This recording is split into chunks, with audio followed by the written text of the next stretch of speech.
Good morning students. आज हम मृदा के बारे में पढ़ेंगे जो एक बहुत ही महत्वपूर्ण प्राकृतिक संसाधन है। किसी भी क्षेत्र की जो मृदा है वो जीवन की विविधता को निर्धारित करने वाला एक महत्वपूर्ण संपदा मृदा होती है। ठीक है ना। किसी भी क्षेत्र में जो भी जैव विविधता है, जैसे पेड़ पौधे की विविधता है या जंतुओं की जो विविधता है, वो मृदा के कारण होती है। मृदा और वर्षा कितनी होती है वहाँ पे। तो मृदा में ही अगर बहुत सारे पेड़ पौधे उगेंगे तो वहाँ पे भोजन अधिक मात्रा में उपलब्ध होगा और जीव जंतु भी अनेक प्रकार के पाए जाते हैं। तो मृदा क्या है? सबसे बाहरी भूपृष्ठ जो है पृथ्वी का, उसे हम मृदा कहते हैं, जो कि जीवों को विभिन्न खनिज तत्व प्रदान करती है। ठीक है ना। बहुत सारे जो खनिज तत्व जो हमारे शरीर के लिए, जो पेड़ पौधों के लिए आवश्यक है, वो सब हमें मृदा से प्राप्त होते हैं। अब मृदा का जो निर्माण होता है वो कैसे होता है? तो मृदा का निर्माण करने में सूर्य, जल, वायु और जीव, ये सभी मृदा का निर्माण करने में सहायता प्रदान करते हैं। अब हम एक एक को देखें कि सूर्य कैसे जो है वो मृदा का निर्माण करने में मदद करता है।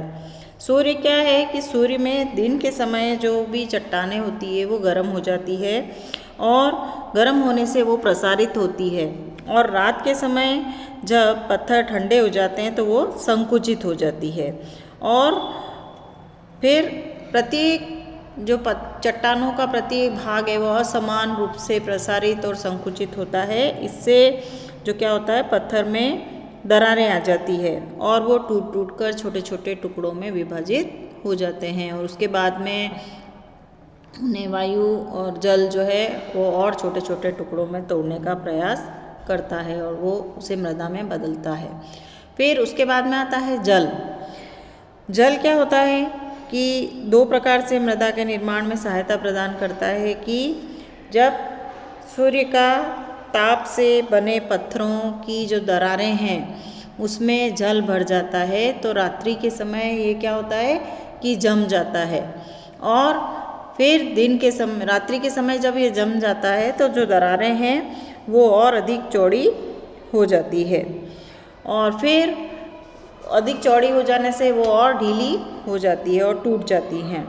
इसी प्रकार दूसरी तरह से जल जो है वो क्या करता है कि बहता हुआ जल जो भी कठोर पत्थर है उनको तोड़ देता है ना। और तोड़ने के बाद में जब ये बहता हुआ जल है उसमें पत्थर एक दूसरे से टकराते हुए चलते हैं, एक स्थान से दूसरे स्थान पर पहुंचते हैं, तो वो और छोटे छोटे टुकड़ों में बढ़ जाते हैं और अंत में जाके वो एक महीन मृदा में परिवर्तित हो जाते हैं। और इस तरह से जो भी मृदा अपने जो मूल पत्थर है जहाँ से वो बनना टूटना शुरू हुए थे वहाँ से बहुत दूर वाले स्थानों पर पाई जाती है। ठीक है ना। जो मूल पत्थर वो कहीं और होता है और उससे बनी हुई मृदा कहीं बहुत दूर बनती है। फिर तीसरा आता है वायु। वायु जो है, जिस प्रकार जल में पत्थर एक दूसरे से टकराने से टूटते, उसी प्रकार वायु भी जो है वो तेज हवाएं जो है वो पत्थरों को तोड़ती है और जो है उनको एक स्थान से दूसरे स्थान पर बालू को ले जाती है, और इस प्रकार से वायु भी मृदा की संरचना में जो है वो मदद करता है। फिर आता है जीव, कि जीव जो हैं वो भी मृदा को बनाने में की प्रक्रिया को प्रभावित करते हैं। जैसे लाइकेन जो होते हैं जो कि पत्थरों की सतह पर होते हैं, वे क्या करते हैं कि कुछ ऐसे रासायनिक पदार्थ बनाते हैं जो कि उस चट्टानों को महीन चूर्णों में बदलने का काम करते हैं और मृदा की वो एक पतली परत का निर्माण करते हैं। और कई जो पेड़ होते हैं है ना, जिनकी जड़ें बहुत गहराई तक जाती है, तो वो क्या करती है, चट्टानों के अंदर जाके चट्टानों में दरारें उत्पन्न करती है, उनको लूज़ करती है, और इस प्रकार से वो चट्टानें जो है वो भी धीरे धीरे करके मृदा में परिवर्तित होती है।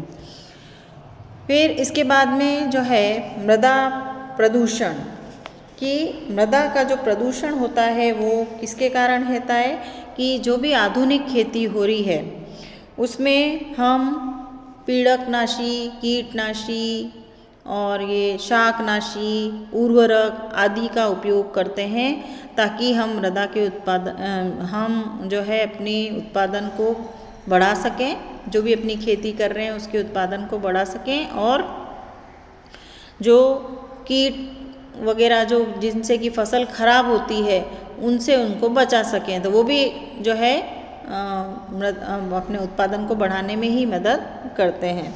तो जब अपन इन कीटनाशी, पीड़कनाशी का उपयोग करते हैं और लंबे समय तक इसका उपयोग करते हैं तो मृदा के अंदर जो सूक्ष्म जीव होते हैं जो कि ह्यूमस को बनाने में मदद करते हैं वो नष्ट हो जाते हैं और मृदा की जो संरचना है वो खराब हो जाती है।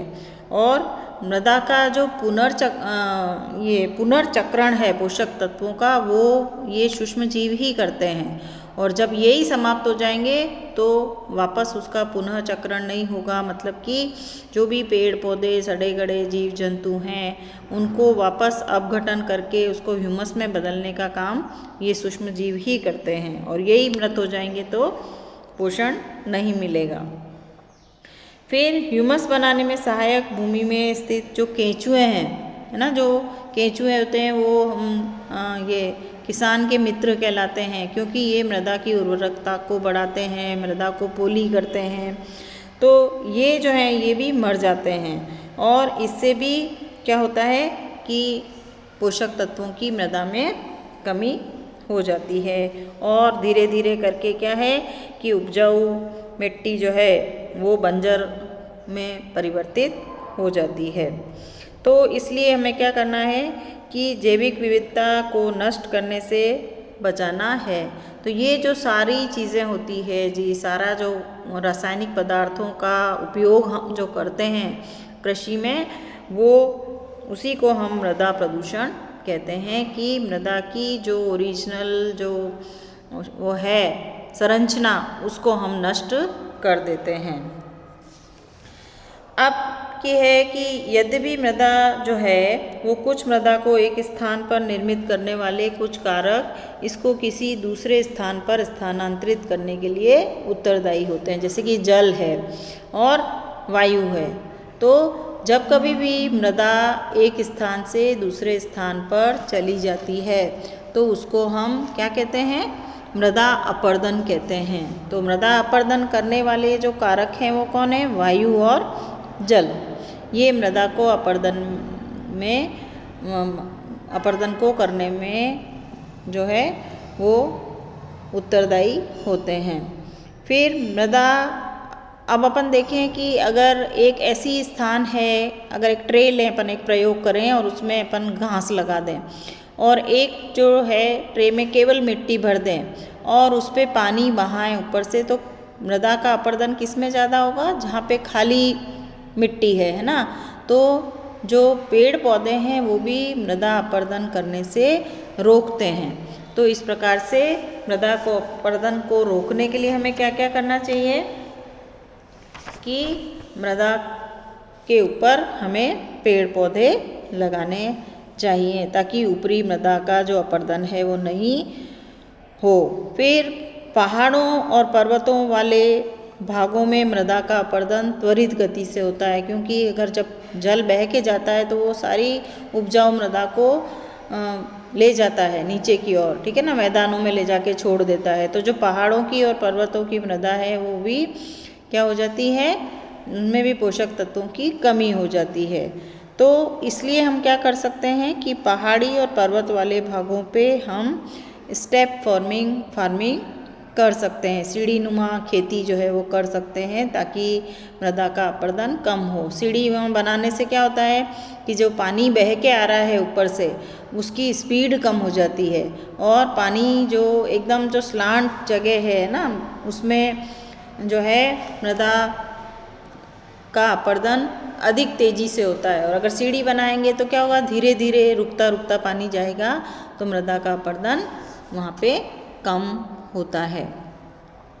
तो इस तरह से अपन क्या कर सकते हैं, पेड़ पौधे लगा सकते हैं, सीढ़ीदार खेती कर सकते हैं, अपने खेतों के चारों ओर जो है बाउंड्री बना के मेड़ लगा सकते हैं, नदी के दोनों तरफ भी जो है मृदा का कटाव होता है, तो उसके लिए भी हम ऐसी कुछ बाउंड्रीज़ वगैरह बना सकते हैं पत्थरों की, ताकि आसपास की मृदा कट के नहीं जाए। और जो भी जंगल कट रहे हैं उनको अपने को काटने से रोकना चाहिए। और जो बहुत इससे क्या होता है कि जैव विविधता समाप्त हो रही है, कि अगर जंगल नहीं रहेंगे तो वहाँ पे रहने वाले जो भी पशु पक्षी हैं जो उस पर डिपेंड रहते हैं वो भी नहीं रहेंगे। इसलिए अपन को जैव विविधता को नष्ट होने से बचाना है तो हमें जंगलों को काटने से रोकना होगा।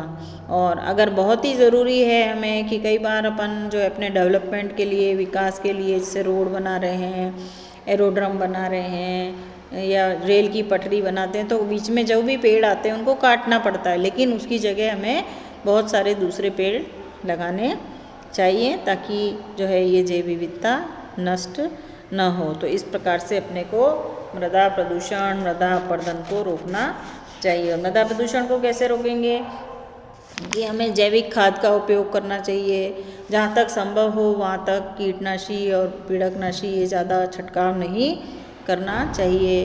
कुछ समय तक भूमि को जो है वो ऐसे ही छोड़नी चाहिए।